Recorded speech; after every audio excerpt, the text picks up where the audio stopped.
Thank you. The next question, the member for Cambridge. Thank you, Mr. Speaker. Good morning. My question is for the Minister of the Environment.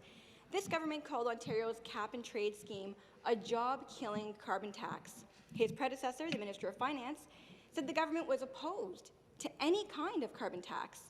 The Premier said the carbon tax's days were numbered.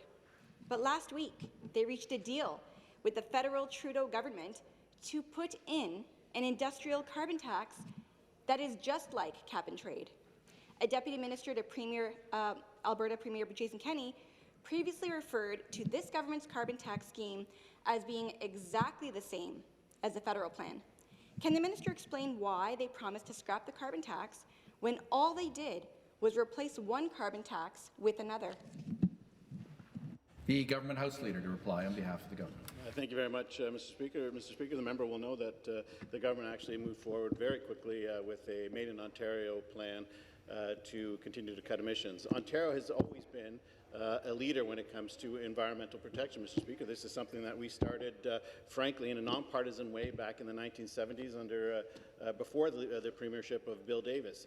Our record is built on the backs of our nuclear sector, the hard-working men and women in the nuclear sector who provided clean energy for the province of Ontario, have led us to the point where we have reduced emissions far quicker than any other jurisdiction in the country, Mr. Speaker. They are an example of what other jurisdictions should be doing to reduce their GHG emissions. We will continue to build on that, Mr. Speaker, as we have always done in the province of Ontario. And we will meet our targets with a Made in Ontario plan that tackles pollution, that tackles litter, Mr. Speaker, and ultimately leads Ontario to being, again, continuing to be a national leader that others can look up to. The supplementary question.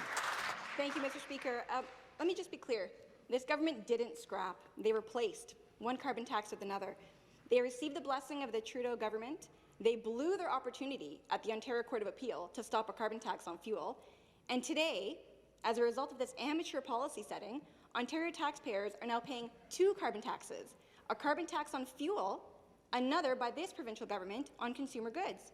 The FAO reported in 2018 that by 2022, taxpayers will be paying twice as much for these two carbon taxes as they would have been paying under the cap-and-trade. Can the minister tell us why this government thinks that two carbon taxes costing twice as much are better than one? Government House Leader.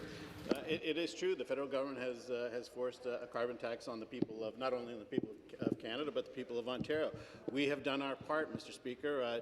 Generations of Ontarians have done their part on the backs of our nuclear industry. We were able to reduce greenhouse gas emissions by 22%, far in excess of what any other jurisdiction was able to do.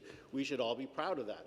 We continue to do that in a very nonpartisan way, whether it was Conservative, NDP, or Liberals, to find ways that we could meet our environmental priorities. But make no mistake about it, Mr. Speaker, we are not in favour of the federal carbon tax. We do not believe that the people of Ontario should continue to be punished when we have done what we have been able to accomplish, 22%. We think that what we have done is an example by which other jurisdictions should look at, and that's why this government is working with the governments of Alberta, Saskatchewan, and New Brunswick to research into greater technologies, the SMR reactor, Mr. Speaker, which I think will have the potential to do great things for the entire country. I'm very proud of the record we have, but make no mistake about it, we do not believe the federal carbon tax is in the best interest of the. Thank you very much.